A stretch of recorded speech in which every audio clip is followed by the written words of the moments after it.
राहु चलेगा आखिरी चाल। कमाई होगी, पैसा आएगा, लेकिन जरा संभल कर। कोर्ट कचहरी और लीगल मामलों में अचानक मोड़।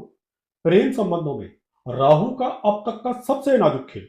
शिक्षा, शेयर मार्केट, नौकरी, व्यापार और कोर्ट केसों में चौंकाने वाले सबूत और अनएक्सपेक्टेड ट्विस्ट। कब, कहां और किस मोड़ पर राहु चलेगा चाल, जानने के लिए बने रहिए हमारे साथ इस विशेष श्रृंखला राहु ऑन फायर के अंत तक। नमस्कार, मैं हूं आचार्य प्रकाश दत्त और आप देख रहे हैं ज्योतिष ज्ञान शास्त्र। उम्मीद करता हूं कि महादेव की कृपा से आप सभी सकुशल होंगे। मकर राशि वाले सभी दर्शकों का हार्दिक स्वागत है। राहु महाराज की चाल की बात करें तो इस समय राहु महाराज आपके सेकंड हाउस में कुंभ राशि में शतभिषा नक्षत्र के तीसरे चरण में ट्रांजिट कर रहे हैं। इस वीडियो में हम 30 मई तक राहु महाराज की चाल की बात करेंगे, जिसमें वो 63 दिनों के दो अलग अलग फेजेस में शतभिषा नक्षत्र के तीसरे और दूसरे चरण में ट्रांजिट करेंगे। बेशक राहु का ट्रांजिट दोनों ही फेजेस में आपके सेकंड हाउस में ही रहेगा, लेकिन मात्र राहु द्वारा नक्षत्र चरण बदल लेने से आपके जीवन में कुछ ऐसे रोमांचक मोड़ आएंगे कि आप हैरान रह जाएंगे। तो चलिए जानते हैं कि एग्जैक्टली इन दोनों फेजेस में कौन कौन से धमाकेदार और निर्णायक मोड़ आपके जीवन में दस्तक देने वाले हैं। सबसे पहले बात करते हैं फेज 1 की, यानी वर्तमान समय से लेकर 28 मार्च तक। इस दौरान राहु महाराज शतभिषा नक्षत्र के तृतीय चरण में रहेंगे, जहां नवांश कुंभ राशि का बनता है। लॉजिक बिल्कुल साफ है, राहु का गोचर भी कुंभ में है, एनर्जी का सोर्स भी कुंभ से ही है और मकर राशि के लिए कुंभ राशि सेकंड हाउस में पड़ती है। मतलब साफ है, गोचर स्तर पर भी सेकंड हाउस एक्टिव है और नवांश स्तर पर भी वही सेकंड हाउस फोकस में है। नतीजा, second house multiply by second house equal to बेहद स्ट्रॉन्ग और अनअवॉइडेबल असर। इसी वजह से इस फेज में मकर राशि वालों के लिए पैसा, वाणी, फैसले और रिश्ते हल्के विषय नहीं रहेंगे। एक गलत शब्द या एक गलत निर्णय पूरे समीकरण को पलट सकता है। सेकंड हाउस यहां सिर्फ धन या बोलचाल का नहीं है। राहु के कारण इसका प्रभाव शिक्षा, संबंध, विवाह, प्रेम जीवन, ऋण, रोग, शत्रु, कोर्ट कचहरी, नौकरी, व्यवसाय और अचानक घटने वाली घटनाओं तक फैल चुका है। यानी कि आपकी वाणी, निर्णय क्षमता और वैल्यू सिस्टम मिलकर आपकी दिशा तय करेंगे। शतभिषा नक्षत्र का स्वभाव है सच्चाई को उधेड़ना और अचानक परिणाम देना। कुंभ जोड़ता है लॉजिक, सिस्टम और ब्रेक थ्रू सोच को।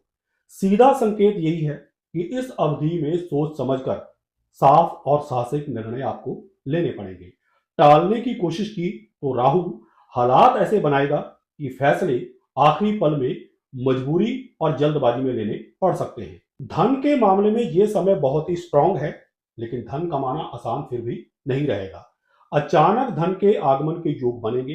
पुराना अटका हुआ पैसा, कोई डील, कमीशन, इंश्योरेंस, शेयर या डिजिटल माध्यम से लाभ संभव है।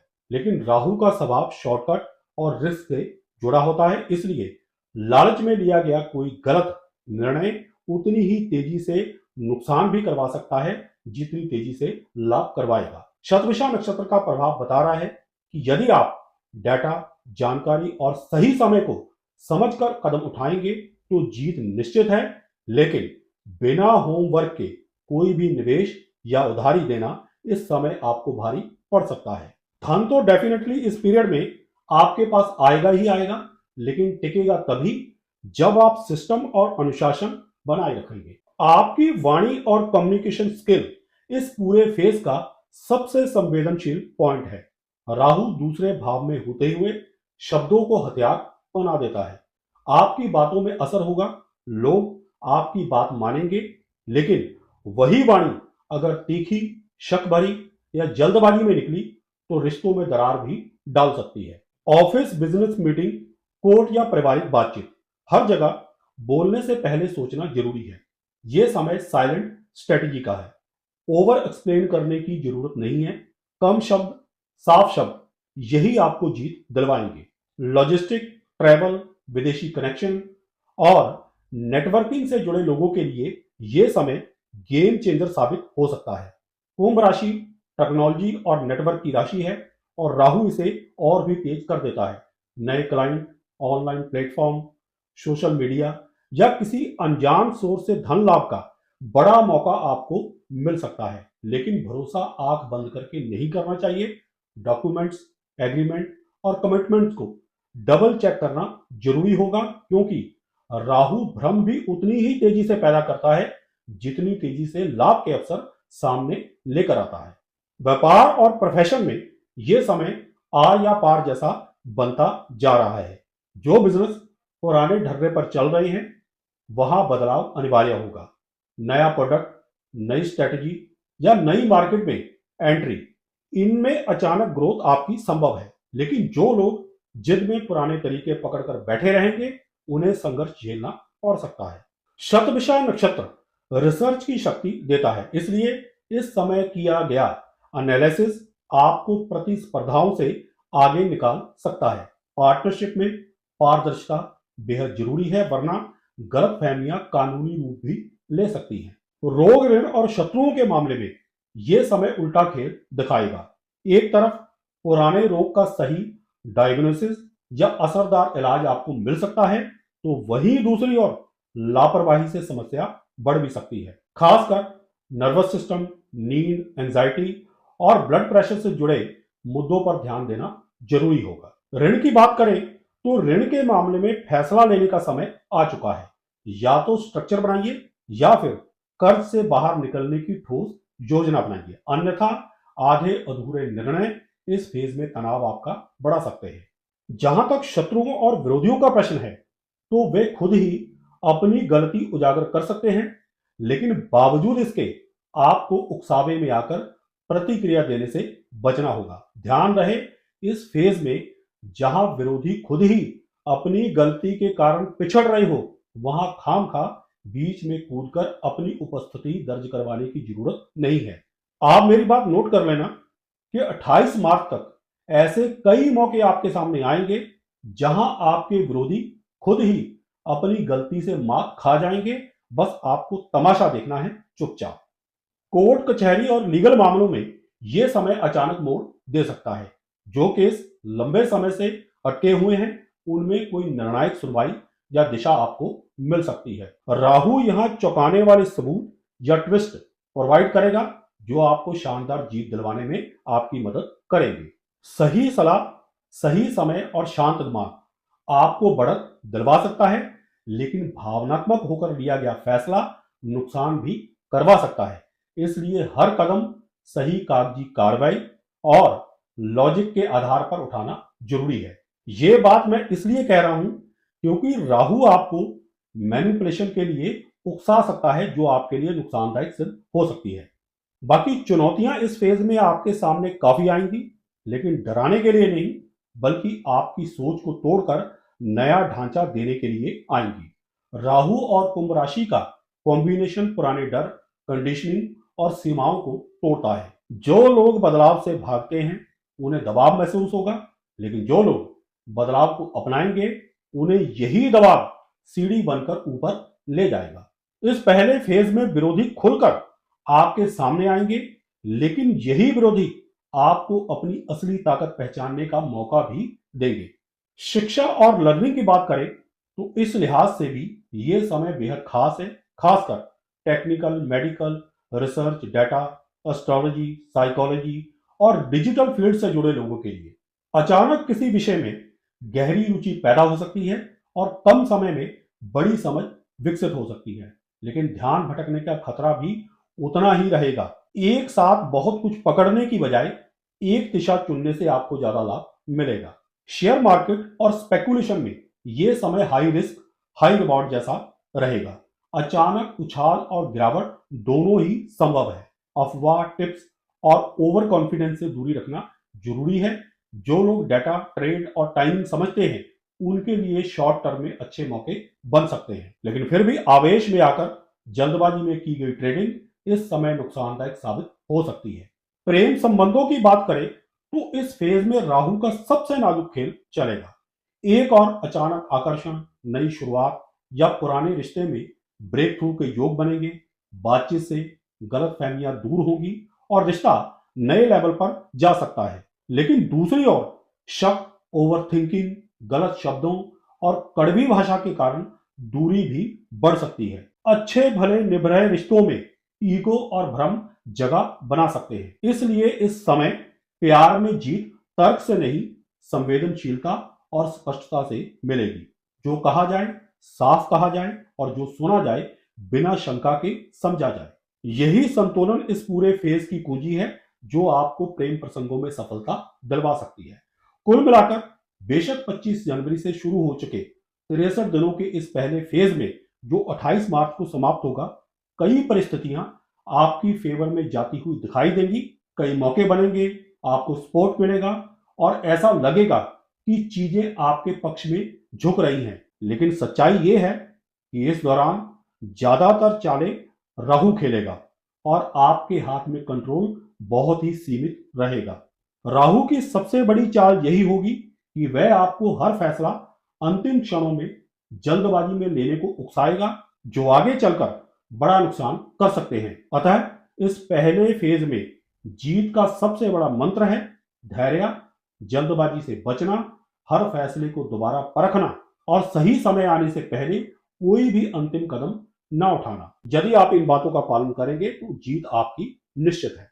अब बात करते हैं 29 मार्च से लेकर 30 मई तक चलने वाले 63 दिनों के दूसरे फेज की, जो पहले फेज से बिल्कुल अलग रंग दिखाएगा। इन 63 दिनों में राहु महाराज शतभिषा नक्षत्र के दूसरे चरण में रहेंगे, जहां नवांश बनता है मकर राशि का, यानी इस दौरान राहु की एनर्जी फर्स्ट हाउस से रेगुलेट होगी। कॉन्सिक्वेंटली जहां पहले फेज में राहु परिस्थितियों को कंट्रोल कर रहा था, वहीं इस दूसरे फेज में मकर नवांश के एक्टिवेट होते ही कंट्रोल सीधे सीधे आपके हाथों में आ जाएगा। अब घटनाएं आपको धक्का नहीं देंगी, बल्कि आप खुद तय करेंगे कि किस दिशा में आगे बढ़ना है और कहां रुकना है। पहले फेज में जो स्थितियां अधूरी, लटकी हुई या भ्रमित से लग रही थी, अब वही स्पष्ट रूप लेने लगेंगी और आप उन्हें अपने पक्ष में मोड़ने की स्थिति में आ जाएंगे। धन और संसाधनों के मामले में यह फेज पहले फेज का रिजल्ट फेज साबित होगा। जहां पहले धन के मौके बन रहे थे लेकिन कुछ निर्णय अटके हुए थे या अचानक आ रहे थे, अब वही मौके ठोस फैसलों में बदलेंगे। निवेश, बचत, उधार की वापसी या फाइनेंशियल स्ट्रक्चर को मजबूत करने के पॉइंट ऑफ व्यू से यह दूसरा फेज काफी सही रहेगा। मकर नवांश व्यवहारिकता देता है, इसलिए अब आप भावनाओं में नहीं बल्कि गणना के साथ, यानी एक सही स्ट्रेटेजी के साथ पैसा संभालने में कामयाब हो पाएंगे। जो रिस्क पहले आपको खतरनाक लग रहा था, अब वही रिस्क सही प्लानिंग के साथ आपके लिए लाभ का साधन बन सकता है। आपकी वाणी और कम्युनिकेशन स्किल में भी बड़ा शिफ्ट आएगा। पहले फेज में जहां शब्द हालातों को बिगाड़ सकते थे, अब वही शब्द आपकी ताकत बनेंगे। आपकी बातों में वजन होगा, लोग आपको गंभीरता से सुनेंगे और आपकी शर्तों पर बातचीत आगे बढ़ेगी। पारिवारिक मुद्दे हो या प्रोफेशनल नेगोशिएशन, अब आप बात को घुमाने की बजाय सीधे मुद्दे पर आएंगे और यही स्पष्टता आपको बढ़त दिलवाएगी। गलतफहमियां सुलझाने और बिगड़े रिश्तों को ट्रैक पर लाने का यही सही समय है। व्यापार और करियर के लिहाज से यह फेज निर्णायक एक्शन का है। पहले फेज में जो आइडियाज, प्लान या बदलाव आपके दिमाग में चल रहे थे, लेकिन उनका कंट्रोल जो था वो राहु के हाथ में था, अब उन्हें लागू करने की स्थिति आपकी मर्जी से बनेगी, क्योंकि अब नियंत्रण पूरी तरह से आपके हाथ में रहेगा, क्योंकि मकर नवांश एक्टिवेट हो चुका है। मकर नवांश आपको अनुशासन, धैर्य और लॉन्ग टर्म सोच देगा। नई जिम्मेदारी, प्रमोशन, स्ट्रक्चरल बदलाव या बिजनेस एक्सपेंशन, इन सब के मजबूत योग बनेंगे। पार्टनरशिप में स्पष्ट रोल डिवीजन होगा और जो अस्थिरता पहले थी वह अब स्थिरता में बदलेगी। रोग, ऋण और शत्रुओं के मामले में भी अब पलड़ा आपके पक्ष में झुकता हुआ दिखाई देगा। जहां पहले समस्या का कारण साफ नहीं हो रहा था, अब सही डायग्नोसिस और प्रैक्टिकल समाधान आपको मिलने लग जाएंगे। कर्ज को लेकर आपकी योजना स्पष्ट बनेगी और आप दबाव में आने की बजाय स्थिति को कंट्रोल करने लग जाएंगे। आपके विरोधी भी अब बैकफुट पर आ जाएंगे, क्योंकि आप भावनात्मक प्रतिक्रिया की जगह रणनीतिक चाल चलने लग जाएंगे। कोर्ट कचहरी और लीगल मामलों में भी ये फेज पहले फेज की उलझनों को सुलझाने वाला बन सकता है। पहले जो केसेस लटक रहे थे या जिनमें दिशा स्पष्ट नहीं थी, अब उनमें ठोस मूवमेंट दिखाई देगा।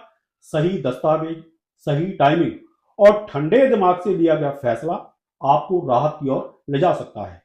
इस दूसरे फेज में भाग्य से ज्यादा आपकी तैयारी काम आएगी। इस फेज में मकर नवांश की बदौलत ये सारे गुण ऑटोमेटिकली आपके अंदर डेवलप हो जाएंगे। चुनौतियां अब बोझ नहीं बल्कि आपके लिए टूल बन जाएंगी।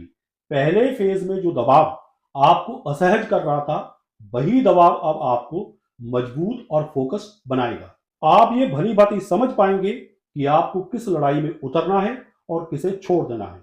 यही समझ आपको बेवजह के टकराव से बचाएगी और सही जगह ऊर्जा लगाने में आपकी मदद करेगी, जिससे आपको लाभ मिलेगा। शिक्षा, स्किल और लर्निंग के मामलों में यह समय ठोस प्रगति का है। जो विषय पहले आपको भारी या उलझे हुए लग रहे थे, अब वही स्पष्ट और मैनेजेबल लगने लग जाएंगे। खासकर प्रोफेशनल कोर्स, टेक्निकल स्किल और करियर ओरिएंटेड पढ़ाई में बेहतर रिजल्ट मिलने के संकेत हैं। आपका फोकस बढ़ेगा और डिस्ट्रैक्शन कम होगा। शेयर मार्केट और फाइनेंशियल प्लानिंग में भी ये फेज पहले फेज से ज्यादा स्थिर होगा। अब फैसले भावनाओं में नहीं बल्कि स्ट्रक्चर और टाइमिंग के आधार पर लिए जाएंगे। लॉन्ग टर्म सोच आपकी विकसित होगी और छोटे उतार चढ़ाव आपको विचलित नहीं करेंगे। सही एंट्री और एग्जिट आपको धीरे लेकिन ठोस लाभ की ओर लेकर जाएगा। प्रेम संबंधों या अन्य रिश्तों की बात करें तो प्रेम और रिश्तों में भी अब परिपक्वता आएगी। पहले फेज की गलतफहमियां, शक और दूरी अब बातचीत और समझ से सुलझ सकती है। आप जान पाएंगे कि कौन सा रिश्ता आपके लिए स्थिर है और कहां केवल भ्रम था। जो रिश्ता मजबूत है वह इस फेज में गहरा होगा और जो असंतुलित है वह स्वाभाविक रूप से साफ हो जाएगा। यहां फैसला भावनाओं की लहर में नहीं बल्कि स्पष्ट समझ के साथ लिया जाएगा और यही इस दूसरे फेज की सबसे बड़ी ताकत है। कुल मिलाकर दूसरे फेज में वही राहु की फायर जो पहले फेज में हालातों के जरिए नियंत्रित हो रही थी, अब राहु की वही फायर निर्णय और दिशा के स्तर पर आपके कंट्रोल में आती हुई दिखाई देगी। उपाय की बात करें तो अपने घर के नॉर्थ ईस्ट कॉर्नर यानी ईशान कोण को साफ सुथरा रखें। यह सुनिश्चित कर लें कि ईशान कोण में, ग्राउंड फ्लोर में या छत पर किसी भी प्रकार की कोई गंदगी ना पड़ी हो। यदि पड़ी है तो उसे तुरंत हटवाएं। इसके अलावा दोनों ही फेजेस में राहु के शुभ फलों में वृद्धि होती रहे और अचानक आपको लाभ मिलता रहे, इसके लिए हर रोज राहु महाराज के गायत्री मंत्र ओम शिरोरूपाय विद्महे अमृतशाया धीमहि तन्नो राहु प्रचोदयात् का कम से कम एक माला जाप अवश्य करें। आशा करता हूं कि वीडियो में दी गई जानकारियों से आप लाभान्वित होंगे। अगर आपको हमारी ये वीडियो पसंद आई हो तो इसे लाइक करें, शेयर करें, हमारे चैनल ज्योतिष ज्ञान शास्त्र को सब्सक्राइब करें और साथ में बेल आइकन को दबा दें ताकि हमारी हर नई वीडियो की नोटिफिकेशन आप तक सबसे पहले पहुंचे। सुखी रहें, स्वस्थ रहें, इसी मंगल कामना के साथ जय सिया राम, हर हर महादेव और बोलो श्री हरि विष्णु भगवान की जय। और हाँ, हमारी नेक्स्ट सीरीज देखना बिल्कुल भी मत भूलें।